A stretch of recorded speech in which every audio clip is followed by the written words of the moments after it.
Hello, everyone, and welcome to Snap Take. This is Glazer of Snap Judgments, the official podcast of Marvel Snap Zone, and we have four absolutely incredible decks for you here today. We're going to begin with what I personally believe is the very best of the Sandman lists, and we're going to go from there through a bunch of other decks, including the current #1 deck on the Infinite Leaderboard from our friend Barzy, and what I think is the single best Wiccan deck that's come out so far. Let's get started by talking about the Sandman list, and what makes it so powerful is it does a reasonably good job of hiding that it's Sandman. If you go Squirrel Girl, Dazzler, Marvel Boy, you have to sort of protect against both Zoo and Sandman, and the way you play against both of those is very different. Against Zoo, what you really want to do is you want to throw priority so that your tech cards can answer that matchup. But against Sandman, you need to get ahead, and you need to get really far ahead to be able to survive that Sandman and that Ultron. So it's very complicated in order to try and play around this deck, and Marvel Boy does an amazing job of sort of disguising what you're doing while also giving you just a little bit extra power for when you end up dropping that Ultron. You can find, this is a Safety Blade deck, a Safety Blade special. You can find Safety Blade at twitch.tv/SafetyBlade. Safety is awesome. Safety is one of the best deck builders in the game. I say this every time he comes up. He's broken the meta multiple times. He's a former #1 player, though not for a whole season, for parts of a season. And he created the, I've got to remember what it's called, Slayer Blade. That's what he called it. He created the Slayer Blade deck, which you all know if you've been playing for a few months. It's the Professor X Cannonball Ravonna deck. That was a Safety original. Cassandra Nova is not actually terribly important for this list. She's here largely as tech for the arishem match. Nocturne, Red Guardian, Rogue, Khazar, any of these are perfectly fine. Iron Lad can be Jubilee. You do lose a bit with that change. Iron Lad is actually very good, so luckily he's in spotlights this week, and the other high series cards aren't needed. In order to properly disguise things, you can play Marvel. You must have Marvel Boy, and Blink is the reason that you're not running a bunch of extra high-end stuff, because all you need to do is have basically Iron Lad, Blink, or Ultron at the end of the game in order to pull off your comp. Fundamentally, Blink is going to, as long as you played Sandman or Iron Lad, guarantee your Ultron is the only card left there. Alright, turn by turn, and again, this is, in my opinion, the best Sandman, if not in win rate, then certainly in cube rate, because a lot of people are just running when they suspect Sandman. They're less likely to suspect Sandman for this list, and thus you're likely to win more cubes. Turn 1, Squirrel Girl over Nightcrawler over Echo. Turn 2, Squirrel Girl if you just drew Marvel Boy, right, or you just drew Squirrel Girl. And then that's over Dazzler, and then otherwise you'll play the ones. Turn 3, Marvel Boy over Patriot, and then Cassandra is more or less equal to Kara. Turn 4 is, generally speaking, a 3+1. You really don't want to drop Iron Lad here. Turn 5 is when, unless you already have Sandman and Ultron, then you're totally fine to drop Iron Lad, just for the record. But turn 5 is meant to be Sandman, and if you don't have Sandman, you drop Iron Lad. And turn 6 is meant to be Ultron. If you don't have Ultron, you play Blink, and Blink should guarantee you Ultron, or at least, at worst, 50-50 your Ultron. Cool. That's how you play this list. It's really simple. It does an amazing job at hiding that it's a Sandman deck, and that it hides that it's a Sandman deck is part of what makes it so strong. Right after this next bit, we're going to look at this deck one more time, talk for a bit, and then we're going to get to the #1 deck on the Infinite Leaderboard. Alright, so one last look at this deck. It is a thing of beauty. This is like the you must be this tall, you must be able to match up to this in some fashion or form in order to be considered a top meta deck right now. So that's where we are. You have to be able to mess with this style of deck to be able to play consistently into it, because this is the most popular and most powerful deck in Marvel Snap. We've showcased different versions of this throughout the week, so if you would like a different version, if you don't have Marvel Boy, please feel free to check some older videos. You'll find them. Hey, I'd also like to invite you to hit that sub button. We're trying to hit 15,000 subs by the end of the year, and we really need your help to get there, so any extra support or love you would throw our way with that sub would really help. Liking and commenting gets us in front of more people, which further helps with the YouTube algorithm, which ends up getting more subs. In return, we do 7 days a week of videos. We have not missed a day in over a year and a half at this point. So if you want at least 3 new Marvel Snap decks every single day, except Saturday, where we do an 2-ish hour podcast with some Marvel Snap's biggest and best names, long form, deep content, that's what you get here. If you like that, please hit that sub button. We promise to give it to you more consistently than anyone else. In addition, we do the biggest giveaways in all of Marvel Snap. Here's how these giveaways work. Ready? Basically, the first 2 weeks of the season, every single video that we post, which means 10 videos for the week before the season starts and the week after the new season starts. Every single video carries the season pass. Right now, during this video, we're giving away one a week. I'm going to ask you to leave a comment at some point in this video, and as long as you're subbed, that's an entry to win a season pass. We're giving away one a week until the end of the season. So if you're still looking for that season pass, make sure you're subbed, make sure you're commenting on every video, and make sure, sorry, there was a kitty hair on my mic, and then make sure you're liking.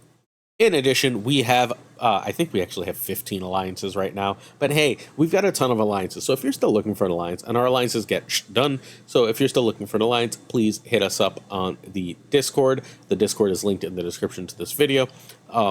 Free patrons of any tier get priority. Higher up you are, the more priority you are. That will make damn sure that you get an alliance right away. So if you're interested, but even free patrons are going to get priority. So if you're interested, please check it out on the Discord. In addition, SnapCon is coming up on August 16th and 17th.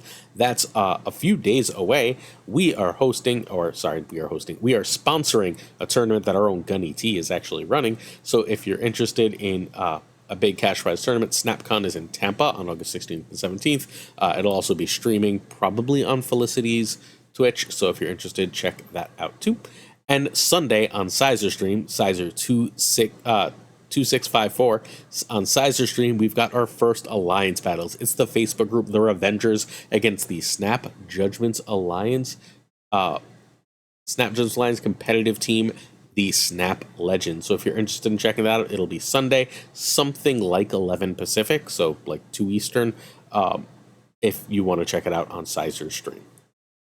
All right, number one deck right now is Barzy via Get Wrecked. Get Wrecked actually made it. Barzy piloted it to number one. It is Werewolf Loki. Werewolf and Loki are basically, I think, fundamentally like the two strongest things you could be doing in Marvel Snap right now as far as plays you can make. Werewolf gets absolutely huge for really cheap. Once more, he counters junk reasonably well, especially when paired with Beast, while Loki gives you basically the opposing cards at one cheaper still.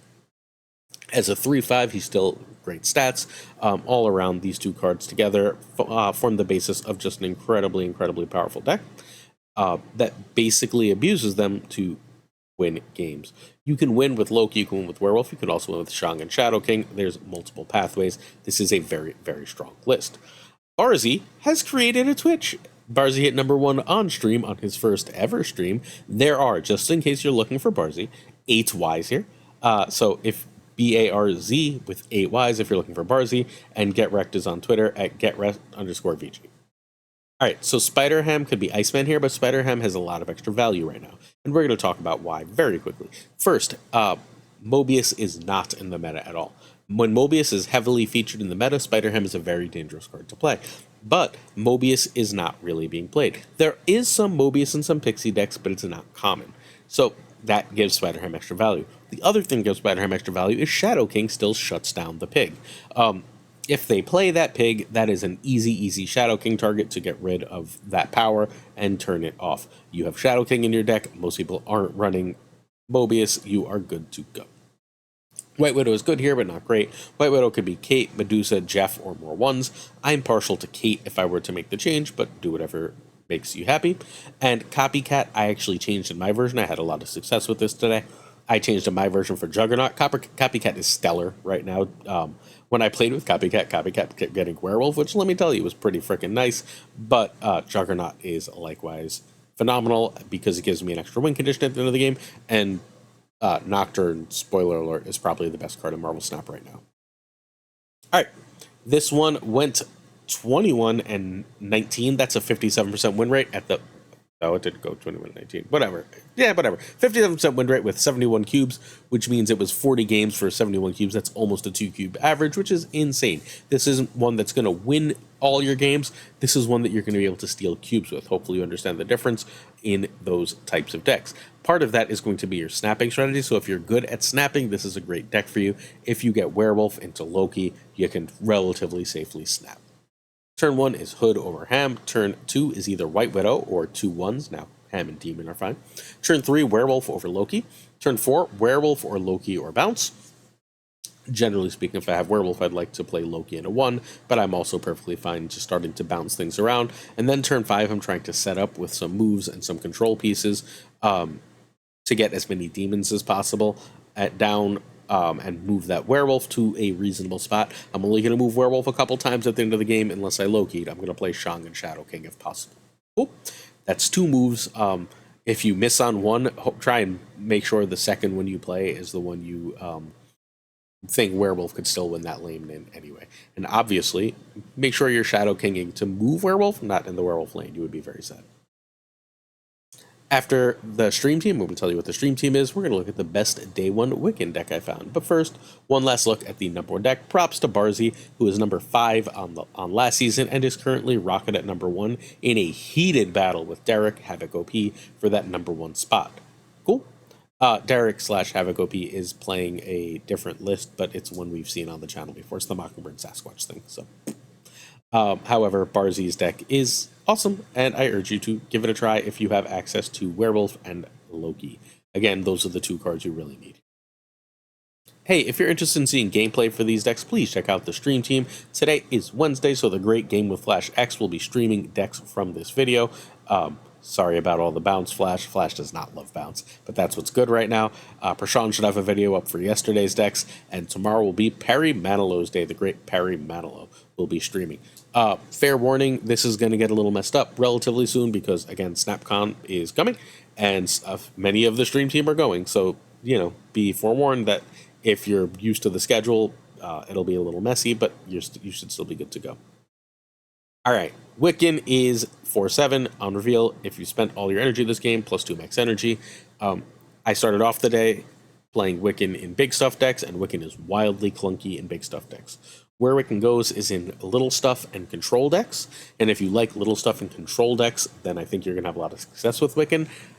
It is my opinion that Wiccan, with the old Luke Cage Shadow King interaction, where Luke would protect from Shadow King, would be completely overpowered if you were playing Loki style decks. So I think that is a huge part of the reason that Wiccan has changed. But Wiccan, I think, is my immediate impression is he's very good. And tomorrow, remember, I will have top players' impressions in the video. I'm going to ask like 15 top players what they think of Wiccan, and then I will present to you their opinions. All right, W's Wiccan list is the best I played. I have a 75% win rate in like 15 games with this, and a really great cube rate. Although people are running on 2 cubes a fair amount, that is perfectly fine. Remember, people running on 2 cubes is still a great win, right? You just don't want them to run on 1. You want to get them to buy in, and then you want to clear it. Yes, that is Quicksilver and Domino in this list. They are both actually really good here. Basically, they help you, A, lose priority, and B, they make sure you're able to Wiccan as long as you can find a 3. And you've got Killmonger, Loki, Nocturne. You're perfectly fine playing any of the 3 if they mean you can Wiccan. And if you can't get any of those 3, Loki and Ms. Marvel are there for you. Right, you can find W at twitter.com/W_MarvelSnap. W is the best deck builder, or at least the most important deck builder in the history of the game. He created Doomwave. He created the Guardians Lockdown. He created multiple Thanos lists. He is a phenomenal deck builder. I think he's done it again. I think this list is a top of the meta list. Although, spoiler, it will have some problems with Sandman. It might eventually end up needing to add Jeff, because it can like sort of compete with Sandman because of Killmonger, but if you don't get that Killmonger, it's a little rough. All right, so Wiccan can be Cassandra. Well, Wiccan can be Cassandra, Hope, Sage, Falcon. Actually, you can't change Wiccan. What am I talking about? This list is built for Wiccan. Don't change Wiccan. I might have messed up these. Nocturne is your totally changeable card here. Nocturne can sort of be any good 3. Don't hesitate to make Nocturne kind of whatever you need. I'm partial right now to Red Guardian. I think Red Guardian's great. Don't be afraid. I don't love Copycat in this spot because you don't always want to Copycat on 3. And you want it to be a 3 you can play on 3. Cassandra Nova is fine as well. Ms. Marvel is hugely, hugely important here. I would not play it without this version without Ms. Marvel, or this version without Wiccan. So fair warning on those 2. It's also worth noting that this deck feels like it would be a really decent deck for Speed, who's coming out next week. All right, so I got really easy ones with this. Turn 1, Quicksilver. Turn 2, you drop Domino. Turn 3, Loki, or another 3. You'll play whatever 3 you want, but you'd really like to Loki. Turn 4, Wiccan is better than Ms. Marvel. Turn 5, Sarah, and if you have Sarah and not Wiccan, you can still compete for the game. If not Sarah, you're going 3 in Shadow King. Sometimes you're just going to drop a Doom. You get the idea. Turn 6, go off. Turn 6, you're going to want to play cards. Like if you have, 9 energy on turn 6, right? That is enough for 8 energy on turn 6. That's enough for a Doom and a Shadow King.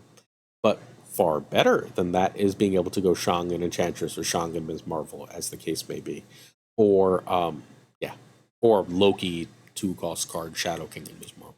You get the idea. There's a million plays once you have a million energy, and if you have Sarah and Wiccan and everything costs 1 less, you can just do everything. Be a little careful with board space. Board space can be a pain, but luckily you have Killmonger for that. This list is awesome. This list is, again, wildly good. I will share my stats with it within the next couple days. I want to see if it continues, but I'm, again, at like a 75 win rate at about 15 games. Right now, I kept playing this, kept winning.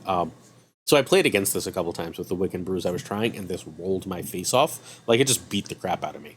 So I was 0-2 against it. I was like, well, it's a W list. I know it's probably good, so I should try it. I tried it, and it's like, oh, well, this is the best Sarah has felt, perhaps, ever. So enjoy this list. It's phenomenal. Hey, it's custom card challenge time. We do the old Drewberry Pour One Out custom card challenge twice a month, where we have our friends make custom cards. We did D&D classes this week. So our 2 winners, oh no, that's not the artist card. That's, oh my god, I totally forgot who made this card. I am so sorry. I owe you one person who made this card, because I don't want to re-record this whole video. But this, oh no, this one is the artist. Whew. Safe. Good. The second card, which looks a little bit like this, it's also a 2-drop. Is not the artist. So this is the artist. After each turn, cast a spell based on your last action.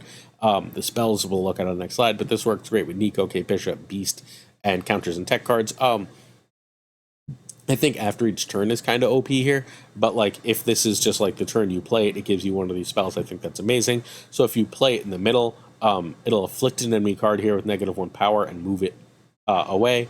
If you play exactly 2 cards, on reveal, it'll regain all your lost powers and abilities. Think Enchantress counter or Shadow King counter. Shadow Blade, if you play left, on reveal, discard the leftmost enemy card, put it back after 1 turn with +3 power, which I think is awesome. Mind Sliver, there you go. +2 unspent energy, on reveal, pull the weakest enemy card in hand here without its power and text. Phenomenal. And Disintegrate, play 3 cards in increasing power, destroy 3 enemy cards in hand. And that one's like impossible to do. So I think like it's too strong if you can do this whenever. It should be the turn you play it. Like if you can play this with 2 other cards of increasing power, you can do the thing, right? If you can play this with exactly 2 cards, then it can only do middle or left. It would be better, but still crazy strong. Our second winner is Longbones. Longbones created a rogue. When an enemy card gains sprint power, still 1 power from it. I think this is awesome. This works amazingly with Ravonna and Negative, where it can cost 1 with Ravonna, and Mr. Negative can make it a 0. But it counters all sorts of awesome stuff. It counters Surfer, not Ravonna. It counters Thena. It counters Angela, Bishop, Werewolf. It just basically says all those things that get 2 power only get 1. The things that get 1 power are just feeding the rogue. I think a card like this probably has to cost more, but should probably exist in the game in some form or fashion. So props to Longbones for this really, really, really cool rogue. Cool. All right. I'm going to be away for the next 2 weeks. I don't know if everyone knows this, but I'm going to Colombia this Saturday, and I will have videos every day while I'm gone because we don't miss videos on this channel. So it's going to be a couple weeks before we come back. We're going to start 9/2, when school starts. So we're going to do Activate, and our theme is going to be Marvel School. It can be anything Scholastic Marvel. We're talking New X-Men, New Mutants, Avengers Academy, whatever the case may be. We're looking the Fantastic Four kids and their school. Any school you want in a Marvel-based character, and the theme is Activate. Activate is the keyword coming for the September season. Activate seems to be press on a card, and an ability happens once per game. If you'd like to participate, please join Drewberry's Discord, and if you would like to make your own custom cards, try snaptracker.me/custom. Next up, we have Barzy Sersi. This is not actually a Barzy deck. This is a big baby deck. This list has been awesome for me. I wasn't sure if I was going to feature it. I kept trying to make a Nihilist bounce work, and it just didn't have enough power in the current meta to really sing. but this version does. Big Baby's been playing this.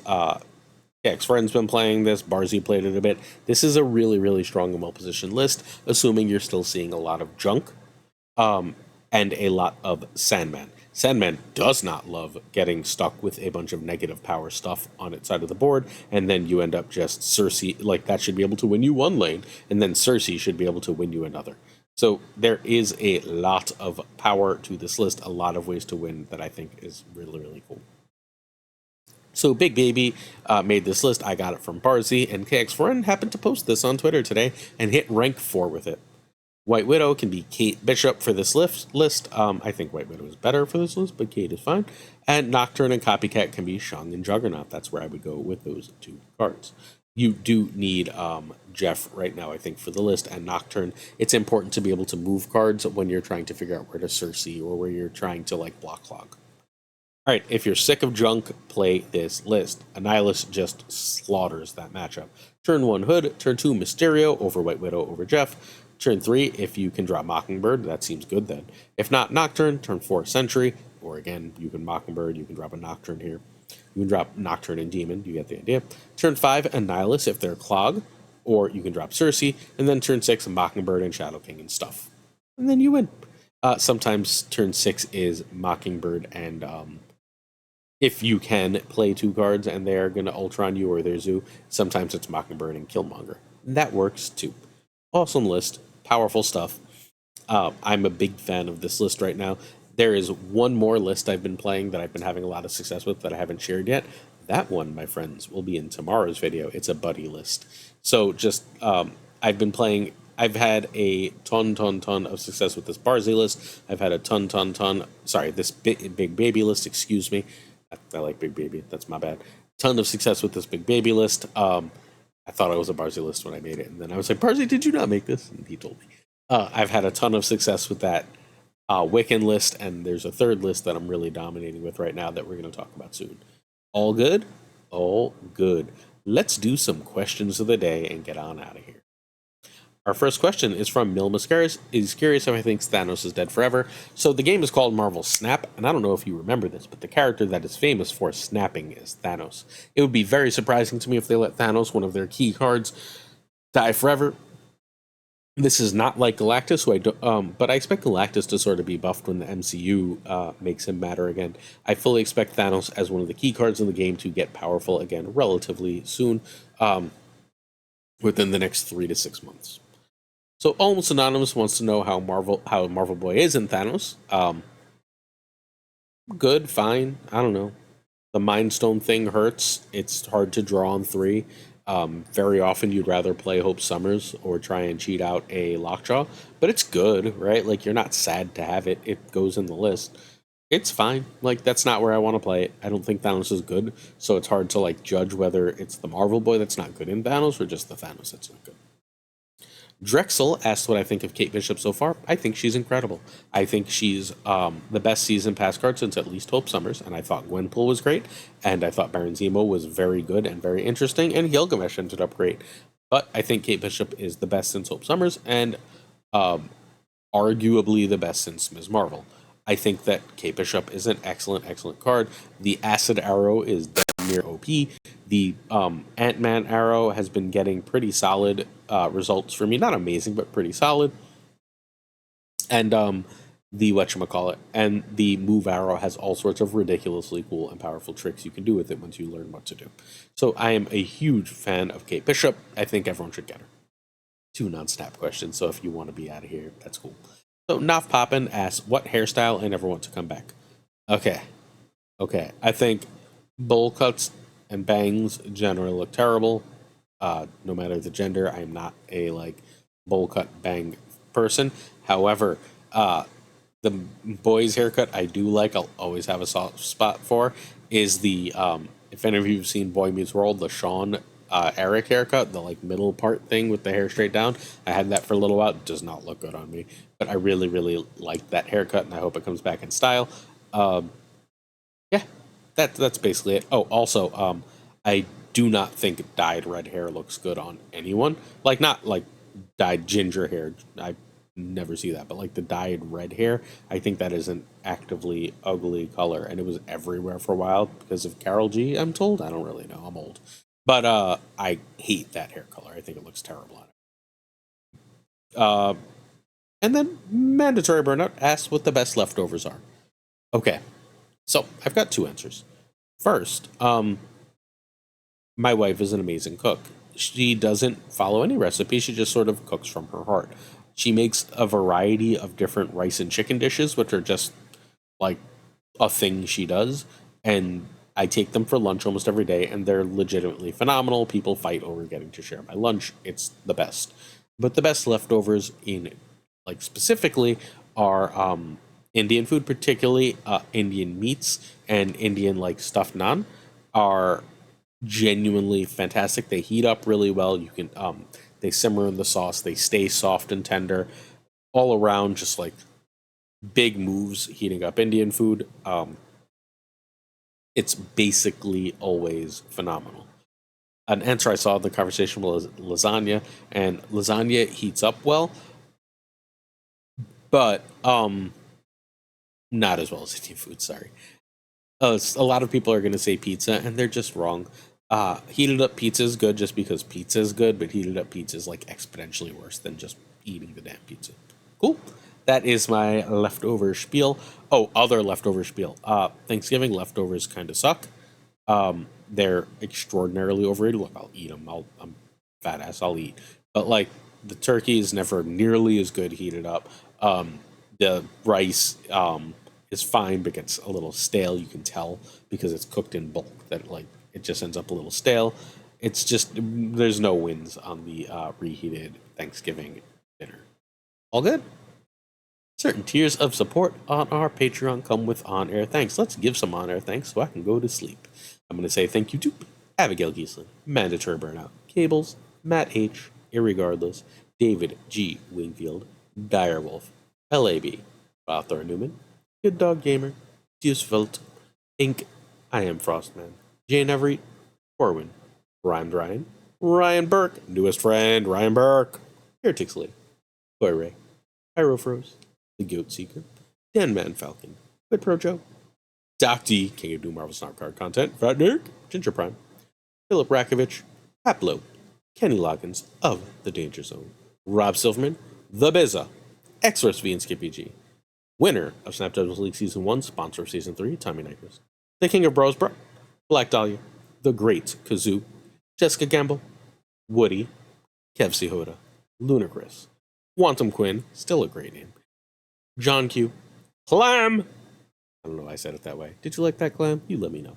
8 Sage, Mod Supreme Models, Darth Tater, Ramus Tatala, Brian Kaufman, Tristan H. Martin, Jason B., J. D. McDonaldinho, who will be competing in that tournament on Sunday, The Fuzzy Dunlop, Spectrumix, Woo, Matt H., DJ Mikey Hijinks, No Frickin' Flex, Ocularis, Craig Sterry, Seamus, Jonesy, Two Ties, the great Lauren Whatevs, who did some math for me earlier, because I should probably invest in a calculator instead of making my friend be my on-demand calculator.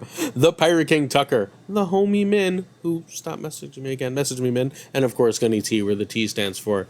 If you would like to see a really cool Mr. Negative deck that does not look like any Mr. Negative deck you've ever seen, check that video right below me. Cool? See you then. Miss y'all till tomorrow. Peace.